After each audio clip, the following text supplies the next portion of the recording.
আগামী সোমবার জন্মাষ্টমীর দিনে ভুলেও খাবেন না এই তিনটি খাবার, তাহলে রোগ যন্ত্রণায় ভুগতে হবে, জীবনে নেমে আসবে চরম অশান্তি এবং ভগবান শ্রীকৃষ্ণের কৃপা ও আশীর্বাদ থেকে বঞ্চিত হবেন। নমস্কার বন্ধুরা, রিঙ্কু রয় ব্লগ চ্যানেলে আপনাদের সবাইকে অনেক অনেক স্বাগত। আশা করছি বন্ধুরা আপনারা সকলেই ভগবান শ্রীকৃষ্ণ ও মাতা লক্ষ্মীর কৃপায় অনেক ভালো আছেন এবং সুস্থ আছেন। বন্ধুরা, সামনেই আসতে চলেছে জন্মাষ্টমী। হিন্দু সনাতন ধর্মে জন্মাষ্টমীর বিশেষ গুরুত্ব মাহাত্ম্য রয়েছে। এই দিন ভগবান শ্রীকৃষ্ণ তথা গোপালের জন্মদিন হিসাবে পালন করা হয়ে থাকে। এই দিনটিতে সমস্ত কৃষ্ণ ভক্তগণ মহা ধুমধামের সহিত পালন করে থাকেন এই জন্মাষ্টমী মহোৎসবটি। এই দিনে সমস্ত কৃষ্ণ ভক্তগণ সারাদিন উপবাস রেখে বিশেষ পুজো অর্চনা করে থাকেন। এই জন্মাষ্টমীতে ব্রত রেখে ভগবান শ্রীকৃষ্ণের পুজো করলে বিশেষ ফললাভ হয় এবং সমস্ত পাপের বিনাশ ঘটে। তাই জন্মাষ্টমী আমাদের সকলকেই পালন করা উচিত। তবে বন্ধুরা, এই জন্মাষ্টমীর ব্রত পালনে বা জন্মাষ্টমীর দিনে বিশেষ কিছু খাবার রয়েছে যা আমাদের কখনোই মুখে তোলা উচিত নয়।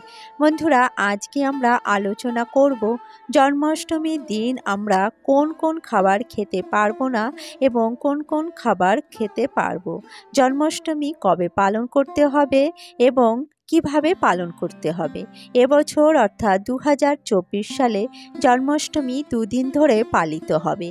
তাই কোন দিনটি আপনারা জন্মাষ্টমীর দিন হিসাবে পালন করবেন সে বিষয়ে বিস্তারিত আলোচনা করব আজকের ভিডিওটির মাধ্যমে। এছাড়া বন্ধুরা, এই পবিত্র ভাদ্র মাসের জন্মাষ্টমী তিথিতে এমন তিনটি খাবার রয়েছে যেগুলি কিন্তু কখনোই ভুল করেও কোনো পরিস্থিতিতে মুখে তোলা উচিত নয়, তাহলে কিন্তু সারা জীবন রোগ যন্ত্রণায় ভুগতে হবে এবং জীবনে চরম অশান্তি ও দারিদ্রতা নেমে আসবে। তাই বন্ধুরা, আপনারা মনোযোগ সহকারে ভিডিওটি শ্রবণ করুন। কোন তিনটি খাবার আপনারা এদিনে ভুলেও গ্রহণ করবেন না সে বিষয়ে বিস্তারিত জানতে ভিডিওটি প্রথম থেকে শেষ পর্যন্ত সম্পূর্ণরূপে দেখবেন এবং ভালো লাগলে লাইক শেয়ার কমেন্ট করবেন এবং আমার চ্যানেলে নতুন হয়ে থাকলে আমার চ্যানেলটিকে সাবস্ক্রাইব করে আমার পাশে থাকবেন। তো চলুন বন্ধুরা, ভিডিওর মূল পর্বে যাওয়া যাক। বন্ধুরা, ভাদ্র মাসে কৃষ্ণপক্ষের অষ্টমী তিথিতে রোহিণী নক্ষত্রে ভগবান শ্রীকৃষ্ণের জন্ম হয়েছিল। তাই এই পবিত্র দিনটি জন্মাষ্টমী হিসাবে পালন করা হয়ে থাকে। এই দিনটিতে ভগবান শ্রীকৃষ্ণের ভক্তরা কৃষ্ণ ও গোপালকে খুব সুন্দরভাবে সাজিয়ে গুছিয়ে ধুমধামের সহিত পুজো অর্চনা করে থাকেন। আবার অনেকে এই দিনে বাড়িতে খুব সহজভাবে বালগোপালের পুজো অর্চনা করে থাকেন। শাস্ত্র অনুসারে কোটি কোটি একাদশী পালন করলে যে ফল লাভ হয়, একটি জন্মাষ্টমী ব্রত পালন করলে সেই ফল লাভ হয়। সুতরাং আমাদের সকলকেই জন্মাষ্টমী ব্রত পালন করা উচিত। বন্ধুরা, শাস্ত্র মতে ভাদ্র মাস হলো অত্যন্ত পবিত্র ও আধ্যাত্মিক মাস। এই মাসে পরমেশ্বর ভগবান শ্রীকৃষ্ণের আবির্ভাব হয়। ভগবান শ্রীকৃষ্ণের আবির্ভাব দিনটিকে জন্মাষ্টমী হিসাবে পালন করা হয়। জন্মাষ্টমী পালন করলে শতাধিক পুণ্যফল লাভ হয় এবং জন্মাষ্টমী পালনে সকল পাপের নাশ হয়। তবে জন্মাষ্টমী পালনে বিশেষ কিছু নিয়মবিধি রয়েছে যা আমাদের সকলকেই মেনে চলা উচিত। তার মধ্যে সর্ব উল্লেখ্য হল খাদ্য খাবারের বিধিনিষেধ। জন্মাষ্টমী ব্রতে এমন কিছু খাবার রয়েছে যা আমাদের ভুলেও গ্রহণ করা উচিত নয়, তাহলে ঘোর পাপে বিনষ্ট হতে হবে এবং ভগবান শ্রীকৃষ্ণের কৃপা ও আশীর্বাদ থেকে বঞ্চিত হতে হবে। তাই চলুন বন্ধুরা, জেনে নেওয়া যাক পবিত্র জন্মাষ্টমীতে কোন কোন খাবারগুলি ভুলেও গ্রহণ করা উচিত নয়। তবে তার আগে বন্ধুরা, ছোট্ট করে আলোচনা করে নেব জন্মাষ্টমী কবে পড়েছে এবং কোন দিন পালন করা উচিত হবে। বন্ধুরা, এবছর অর্থাৎ 2024 সালে জন্মাষ্টমী দুদিন ধরে পালিত হবে। একটি স্মার্ত মতে আর একটি গোস্বামী মতে। স্মার্ত মতে জন্মাষ্টমী পড়েছে বাংলার 9ই ভাদ্র 1431 এবং ইংরাজি 26শে অগাস্ট 2024 সোমবার। আর গোস্বামী মতে জন্মাষ্টমী পড়েছে 10ই ভাদ্র 1431 এবং ইংরাজির 27শে অগাস্ট 2024 মঙ্গলবার দিন। কৃষ্ণা অষ্টমী তিথি শুরু হবে বাংলার 9ই ভাদ্র 1431 এবং ইংরাজি 26শে অগাস্ট 2024 সোমবার সকাল 8:35 থেকে এবং অষ্টমী তিথি সমাপ্ত হবে 10ই ভাদ্র 1431 এবং ইংরাজির 27শে অগাস্ট 2024 মঙ্গলবার সকাল 6:49। 2024 সালের জন্মাষ্টমীর দিন রোহিণী নক্ষত্র শুরু হবে বাংলার 9ই ভাদ্র 1431 এবং ইংরাজির 26শে অগাস্ট 2024 সোমবার রাত্রি 9:24 পর থেকে এবং রোহিণী নক্ষত্র শেষ হবে 10ই ভাদ্র 1431 ইংরাজির 27শে অগাস্ট 2024 মঙ্গলবার রাত্রি 8:33। বন্ধুরা, চলুন এবার জেনে নেওয়া যাক আপনারা কবে জন্মাষ্টমী ব্রত পালন করবেন এবং কেন করবেন। পুরাণ মতে ভাদ্র মাসে অষ্টমী তিথির রোহিণী নক্ষত্রে রাত 12টার সময় ভগবান শ্রীকৃষ্ণ জন্মগ্রহণ করেছিলেন। তাই সেক্ষেত্রে 26শে অগাস্ট সোমবার রয়েছে পূর্ণ অষ্টমী তিথি এবং সাথে রয়েছে রোহিণী নক্ষত্র যুক্ত এবং অষ্টমী বৃদ্ধা। সুতরাং 26শে অগাস্ট সোমবার দিনই শাস্ত্র মতে জন্মাষ্টমী পালনে উচিত হবে। এছাড়া 27শে অগাস্ট মঙ্গলবার সকাল 6:49 অষ্টমী তিথি শেষ হয়ে যাচ্ছে এবং রোহিণী নক্ষত্র শেষ হচ্ছে মঙ্গলবার রাত্রি 8:33। তাই এদিনে কিন্তু রোহিণী নক্ষত্র থাকলেও অষ্টমী বৃদ্ধা চলে গিয়ে নবমী বৃদ্ধা পড়ছে।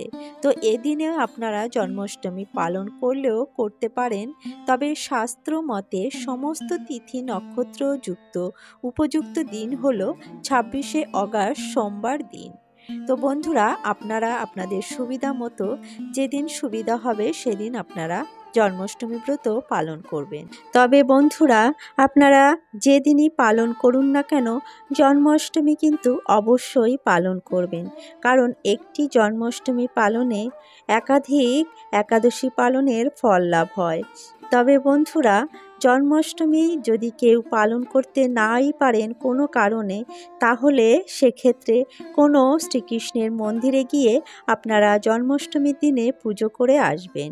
কারণ জন্মাষ্টমী পালন করতে না পারলেও এদিনে ভগবান শ্রীকৃষ্ণের নামে নাম জপ করলে এবং পুজো অর্চনা করলে অধিক পুণ্যফল লাভ করা যায় এবং সকল পাপ থেকে মুক্ত হওয়া যায় এবং ভগবান শ্রীকৃষ্ণের কৃপা ও আশীর্বাদ লাভ করা যায়।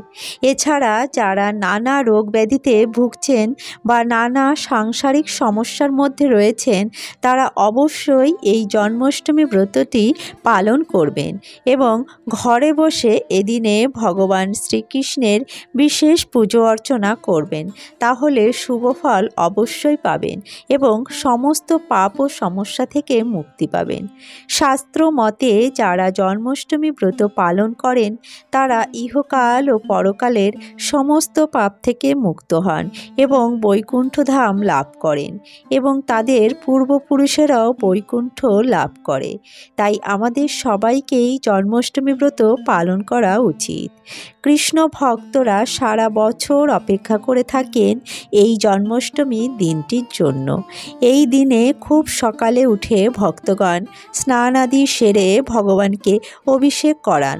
তারপর ভগবান শ্রীকৃষ্ণ তথা গোপালকে নতুন বস্ত্র পরিধান করিয়ে খুব সুন্দরভাবে সাজিয়ে গুছিয়ে শৃঙ্গার করানো হয়।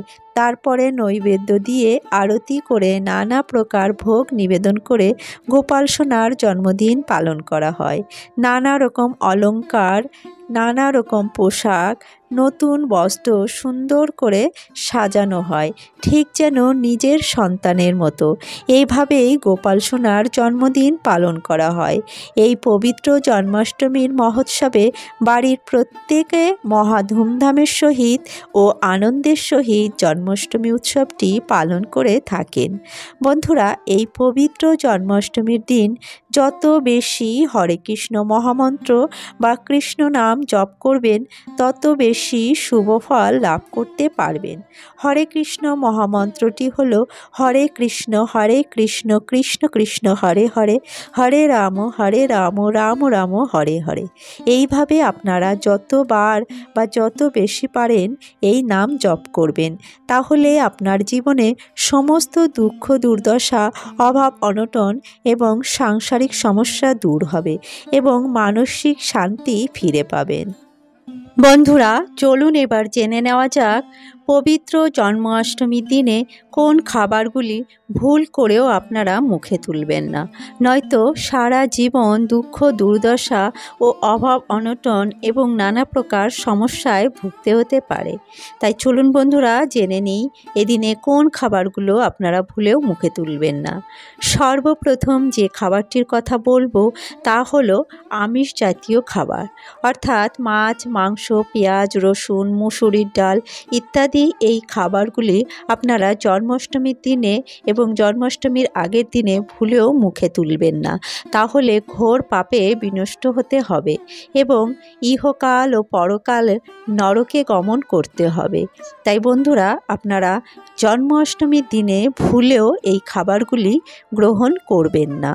বন্ধুরা, দ্বিতীয়ত যে খাবারটি আপনারা এদিনে ভুলেও গ্রহণ করবেন না তা হলো নেশা জাতীয় জিনিস।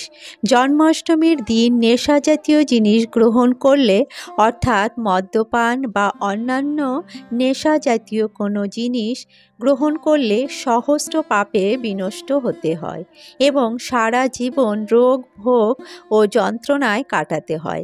তাই জন্মাষ্টমীর দিনে ভুলেও আপনারা কোনো প্রকার নেশা জাতীয় জিনিস গ্রহণ করবেন না। তৃতীয়ত যে খাবারটির কথা বলবো সেটি হলো অন্ন বা ভাত। বন্ধুরা, জন্মাষ্টমীর দিনে অন্ন বা অন্ন জাতীয় কোনো প্রকার খাবার ভুলেও মুখে তুলবেন না, অর্থাৎ পঞ্চ রবি শস্য যেমন ভাত, ডাল, রুটি, আটা ময়দার জিনিস এগুলি কিন্তু কিছুই খাওয়া যাবে না। আপনারা এই দিনে ফল মূল বা সাবুদানার খিচুড়ি, শাকসবজি, দুধ সাবু মাখা ইত্যাদি এসব খেতে পারেন, অথবা শাকসবজি রান্না করে খেতে পারেন, কিন্তু অন্ন খাওয়া যাবে না। কারণ শাস্ত্র মতে জন্মাষ্টমীতে অন্ন খাওয়া উচিত নয়। অন্ন গ্রহণ করলে পাপ স্পর্শ করে। তাই জন্মাষ্টমীর দিনে ভাত বা অন্ন খাবেন না। তবে রাত 12টার পরে ভগবানের পুজো অর্চনা সমাপ্ত করে অনুকল্প প্রসাদ গ্রহণ করতে পারেন। অনেকে জন্মাষ্টমী ব্রতে নির্জলা উপবাস করে থাকেন অধিক ফললাভের আশায়। আবার অনেক কৃষ্ণ ভক্ত আছেন যারা শুধুমাত্র ফললাভের আশায় নয়, শুধুমাত্র ভগবানকে প্রসন্ন করার জন্য এবং ভগবানকে সন্তুষ্ট করার জন্য নির্জলা উপবাস করে থাকেন এবং ভগবানের কৃপা ও আশীর্বাদ লাভ করে থাকেন। তাই বন্ধুরা, ভগবান শ্রীকৃষ্ণের কৃপা ও আশীর্বাদ লাভের জন্য আপনারা অবশ্যই চেষ্টা করবেন ভগবান শ্রীকৃষ্ণের এই জন্মাষ্টমী উৎসবটি পালন করার। আর বন্ধুরা, যারা ব্রত পালন করতে পারবেন না তারা এদিনে অবশ্যই নিরামিষ আহার গ্রহণ করবেন এবং যদি পারেন আপনারা অন্ন গ্রহণ করবেন না, তার বদলে আপনারা রুটি, সুজি, লুচি বা অন্যান্য যে কোনো অনুকল্প প্রসাদ গ্রহণ করতে পারেন। এছাড়া বন্ধুরা, জন্মাষ্টমীর দিন আপনারা তাল বা তালের তৈরি কোনো জিনিস খাবেন না। তালের তৈরি, তালের বড়া, তালের মালপোয়া ইত্যাদি কোনো কিছুই মুখে দেবেন না, কারণ তাল ভগবান শ্রীকৃষ্ণের অত্যন্ত প্রিয়। তাই তালের তৈরি বিভিন্ন ভোগ বা প্রসাদ জন্মাষ্টমীতে ভগবান শ্রীকৃষ্ণকে নিবেদন করা হয়। মানা হয়ে থাকে যে তালের তৈরি প্রসাদ নিবেদন করলে ভগবান অত্যন্ত প্রসন্ন হন। তাই তাল বা তালের তৈরি প্রসাদ ভগবানকে নিবেদন না করে নিজেরা কখনোই খেতে যাবেন না। এছাড়া বন্ধুরা, এদিনে আপনারা অবশ্যই বাড়িতে ভগবান শ্রীকৃষ্ণের পুজো অর্চনা করবেন, ভগবানের নাম গুণকীর্তন করবেন, অথবা মন্দিরে গিয়ে ভগবানের দর্শন করবেন, ভগবানের পুজো অর্চনা আরতি গ্রহণ করবেন, নাম জপ শ্রবণ করবেন। তো বন্ধুরা, এভাবেই আপনারা জন্মাষ্টমীর দিনটি পালন করবেন। সকলে মিলেই জন্মাষ্টমী পালন করবেন। সকলে ভালো থাকবেন। আজকের ভিডিওটি এখানে শেষ করছি বন্ধুরা। ভিডিওটি ভালো লাগলে অবশ্যই একটি লাইক করবেন, কমেন্টে জয় শ্রীকৃষ্ণ রাধে রাধে লিখবেন এবং অন্যদের সাথে ভিডিওটি শেয়ার করবেন। আর আমার চ্যানেলে নতুন হয়ে থাকলে চ্যানেলটি সাবস্ক্রাইব করে আমার পাশে থাকবেন। বন্ধুরা, ভিডিওটি সম্পূর্ণ দেখার জন্য আপনাদের অসংখ্য ধন্যবাদ।